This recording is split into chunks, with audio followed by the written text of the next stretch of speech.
Le 2 mai prochain, France 2 diffusera un nouveau numéro de l'émission Rendez-vous en terre inconnue, dans lequel l'humoriste Jarry embarquera pour un voyage au Groenland, à 1300 km du pôle Nord, en compagnie de l'animateur globe-trotter Raphaël de Casabianca.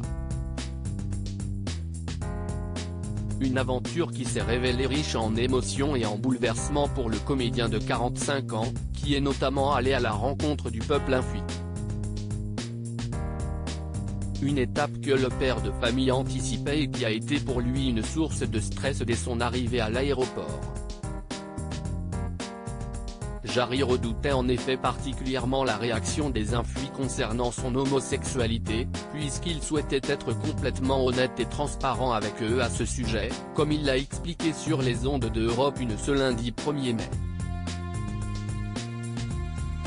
Quand j'ai accepté de faire Rendez-vous en terre inconnue, c'était pour moi une parenthèse que je voulais sincère, j'avais vraiment envie d'être moi-même et de ne pas partir en tant qu'humoriste, mais partir en tant que personne, a-t-il d'abord précisé avant de poursuivre. Pour avoir vu l'émission, je sais qu'il pose des questions comme est-ce que tu as une femme, des enfants.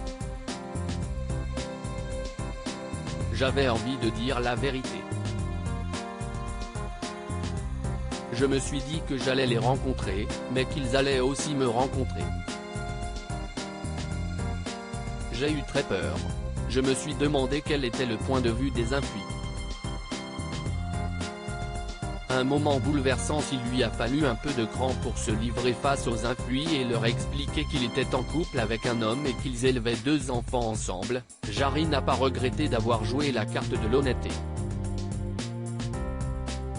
Toujours au micro de Europe 1, l'humoriste a confié qu'après un silence de 3 minutes, l'un de ses hôtes s'était levé pour le prendre dans ses bras. Un moment forcément intense et incroyablement fort, qui a bouleversé l'acolyte de Jennifer, qui aurait aimé que les gens réagissent de cette façon en France à l'époque où il a fait son coming out.